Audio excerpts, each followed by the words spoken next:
अस्सलाम वालेकुम, खुश आमदेद। मैं हूं वकास। आप देख रहे हैं बिजनस स्कूल यूट्यूब चैनल और फेसबुक पेज।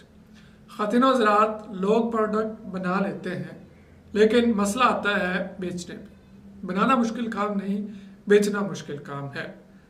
बेचें कैसे? आज की वीडियो में एक बहुत बड़ी कंपनी जिसका नाम आजकल एक बच्चे को आता है, उसकी मार्केटिंग स्ट्रेटजी आपके साथ शेयर करने जा रहा हूं। उससे पहले आपको बताता चलूं कि हम भी लोगों को बिल्कुल मुफ्त, फ्री ऑफ कॉस्ट बहुत सारी प्रोडक्ट्स बनाना सिखाते हैं। हर इतवार को साहिवाल में हम एक क्लास करते हैं जिसमें एक नई प्रोडक्ट बनाना सिखाई जाती है। इसकी कोई फीस नहीं होती, बिल्कुल फ्री ऑफ कॉस्ट आप आके हमारे पास सीख सकते हैं। अभी आप देख रहे हैं कि मेरे बाल कहीं टिक नहीं पा रहे, बहुत ज़्यादा सिल्की और स्मूथ हो चुके हैं। ये कैसे हुए हैं? ये मैंने एक शैम्पू बनाना सिखाया था, मेरे चैनल पे मौजूद है। यहाँ कहीं पे भी एक लिंक आ रहा होगा, उस पर क्लिक करके आप वो वीडियो भी देख सकते हैं। ये उसी शैम्पू का कमाल है। देखना चाहें तो डिस्क्रिप्शन में कोशिश करूँगा लिंक दे दूँ, अदरवाइज़ यहाँ कहीं पे एक लिंक आ रहा होगा, आप उस पर क्लिक करके तो आराम से देख ही सकेंगे। अच्छा जी, बना लिया, बेचें कैसे? एक बहुत बड़ी कंपनी है, एक बहुत बड़ा नाम है। नाम भी आपके साथ मैं ज़रूर डिस्कस करूँगा इसी वीडियो में, और इसके मज़ीद कुछ एग्जांपल्स भी आपके साथ शेयर करूँगा। और जब मार्केट में आए तो उनके प्रोडक्ट आम लोगों से कुछ हट के थी, एक यूनिक किस्म की प्रोडक्ट थी, तो लोग उसे ख़रीदते नहीं थे। रेट्स भी उनके अप थे काफ़ी ज़्यादा आम प्रोडक्ट से, जो उसके मुकाबले की प्रोडक्ट्स थी उनसे कहीं ज़्यादा रेट्स थे उनके, और उसके फीचर्स भी कुछ नए थे और कुछ डिफरेंट थे। तो जब मार्केट में आई तो लोगों की समझ में नहीं आई ये चीज़ कि अब ये सपोज एक पेन है, ये 2 रुपये का बिक रहा है, तो मैं ये मार्केट में ले आऊँ 10 रुपये का, या 10 रुपये का बिक रहा है, मैं मार्केट में ले आऊँ कि मैं ये 100 का बेचूँ, तो लोग नहीं खरीदते। तो उनके साथ भी कुछ ऐसा ही हुआ कि मार्केट में वो आए इतनी मेहनत के साथ, इतना पैसा लगाने के बाद उनके प्रोडक्ट खरीद कोई नहीं रहा। दुकान में लगी पड़ी है, कोई नहीं खरीद रहा, ना कोई उठा रहा है। दुकानों वाले भी कतरा रहे हैं कि यार हमें नहीं चाहिए आपकी प्रोडक्ट, आप मेहरबानी करें इसे अपने पास ही रखें। और वो कंपनी वाले बड़े परेशान हुए कि यार क्या करें, ना तो दुकान वाला रखता है ना कोई ख़रीदता है, हम इसको बनाए जा रहे हैं, इतनी हमने इस पर इन्वेस्टमेंट कर दी है। तो उनके मार्केटिंग टीम में से एक बंदा उठा और उसने उन्हें एक आइडिया दिया।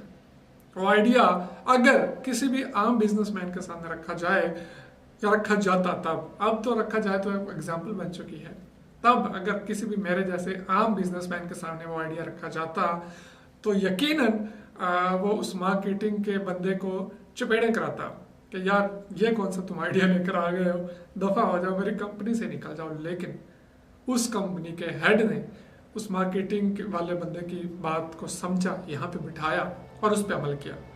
उस मार्केटिंग वाले बंदे ने क्या ऐसा मशवरा दिया कि आज वो कंपनी हर जगह उसका नाम चल रहा है। बेसिकली वो कंपनी एक बेवरेज कंपनी थी, मतलब कि पीने के लिए कुछ चीज़ें बेचती थी, टिन पैक्स वो सेल करती थी।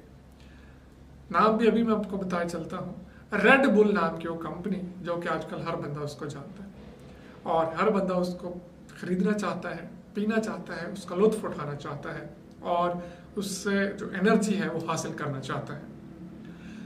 उस मार्केटिंग के बंदे ने उस कंपनी के हेड को मशवरा दिया कि हमारे जो खाली टिन पैक्स हैं ये पूरे शहर में फैला दिए जाएं। खाली टिन पैक्स, कहीं कचरा का कोई डब्बा पड़ा है वहाँ पे फेंक दें, कहीं पे कोई कॉलेज यूनिवर्सिटी है उसके बाहर फेंक दें, कोई दुकान है, कोई बड़ा स्टोर है, उसके आसपास जगह जगहों पे खाली टिन पैक्स हम फेंक दें। इससे हुआ क्या कि जब उन्होंने खाली टिन पैक्स पूरे शहर में जगह जगह पे फेंक दिए, फैला दिए, तो लोगों के जहन में एक चीज़ आने लगी कि यार ये इतना कौन सा आखिर ड्रिंक है जो जगह जगह पे हमें उसके टिन पैक्स नज़र आ रहे हैं, इतना इसका यूजेज है, इतने लोग पी रहे हैं, तो क्यों ना हम भी ट्राई करें। उन्होंने एक साइकोलॉजिकली मार्केटिंग की ट्रिक यूज़ की और उनकी वो काम कर गई। लोगों ने दुकानों से जा जाके रेड बुल की डिमांड शुरू कर दी। अब जिस दुकानदार के पास थी उसने तो बेची, लेकिन जिसके पास नहीं थी उसने भी देखा यार मेरे घर के बाहर भी टिन पैक पड़े हैं, मेरे दुकान के बाहर भी पड़े हैं, साथ वाली दुकान के बाहर भी पड़े हैं, कूड़े के कचरे के डब्बे पे वहाँ पे भी बेशुमार टिन पैक्स रेड बुल के पड़े हैं, इसकी इतनी खपत है, इतनी डिमांड है, तो मैं क्यों पीछे रह जाऊं। उसने फ़ौरन से जो सेल्स का बंदा था नेक्स्ट टाइम रेड बुल का आया, उसने कहा हाँ भाई रेड बुल रखेंगे। उसने कहा क्यों नहीं, भर दो ये सारे रैक्स भर दो, इसकी तो डिमांड ही बढ़ी है। तो इस तरह से रेड बुल ने अपना नाम और मुकाम पैदा किया। यकीनन अभी भी कुछ लोग जो सुन रहे होंगे वो कहेंगे कि यार ये एक फजूल काम है कि हम इतना बजट ज़ाया कर दें हर चीज़ को फैलाने पे।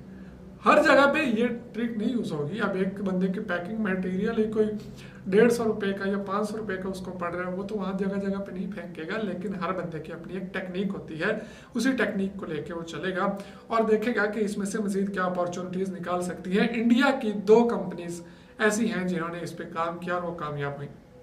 एक गुटखा या जो खाते हैं पान मसाला या जिसे आप कह लें, वो कंपनी उन्होंने अपने रैपर्स जगह जगह पे ऐसी जगहों पे फेंकने शुरू किए जहाँ पे उनके क्लाइंट्स हो सकते हैं। उन्होंने कॉलेजेस और यूनिवर्सिटीज़ के बाहर अपने खाली रैपर फेंकना शुरू किए। बिल्कुल गुटखा एक अच्छी चीज़ नहीं है, लेकिन वो कंपनी है तो उन्होंने एक मार्केटिंग स्ट्रेटजी यूज़ की। मैं सिर्फ आपको ये बता रहा हूँ, ये नहीं कह रहा कि आप भी गुटखा बना के उसके पैकेट्स फेंकना शुरू कर दें, ये गलत बात है। और जगह जगह पे कचरा करना भी गलत बात है, लेकिन एक मार्केटिंग स्ट्रेटजी है तो आइडिया आपके साथ शेयर कर रहा हूँ। जहाँ पे ड्रिंक्स शॉप्स थी, जहाँ पे सिगरेट और पान वालों की दुकानें थी, उसके आसपास उन्होंने अपने वो रैपर्स खाली फेंकना शुरू कर दिए। तो इस तरह से उनकी भी डिमांड में बेतहाशा इजाफा हुआ। और एक और प्रोडक्ट सैनिटरी पैड्स जो कि ख़वातीन यूज़ करती हैं, उनके पैड्स होते हैं, उनकी भी सेल्स नहीं थी, बिल्कुल भी सेल नहीं थी। एक नई मार्केट में आई कंपनी, उसने देखा कि यार कोई ख़रीद नहीं रहा, अब हम क्या करें, कहाँ जाए। तो उन्होंने भी रेड बुल के उस मार्केटिंग स्ट्रेटजी को कॉपी किया। लड़कियों के हॉस्टल्स के बाहर और जहाँ जहाँ पे लड़कियाँ आ जा सकती हैं ज़्यादा वहाँ पे उन्होंने अपने खाली रैपर्स फेंकना शुरू कर दिए। तो लोगों के जहन में वो चीज़ आ गई कि यार ये चीज़ जो है मार्केट में बड़ी चल रही है, जगह जगह पे इसके रैपर्स पड़े हैं, तो इसका मतलब है कोई यूज़ कर रहा है तभी रैपर पड़े हैं ना। तो ये चीज़ देखते हुए लोगों ने उसकी भी ख़रीदारी में बेतहाशा इजाफा कर दिया। और ये दोनों कंपनीज इंडिया में इस वक्त बड़े बेहतरीन किस्म का अपना कारोबार जमा के बैठी हुई है। पाकिस्तान में लोग डरते हैं थोड़ा पैसा लगाने से, लेकिन पैसा लगाने से ही पैसा आता है, पैसा पैसे को खींचता है। तो ये चीज़ आप जहन में रखिएगा कि मार्केटिंग पे पैसा खर्च करते हुए बिल्कुल भी ना घबराएं।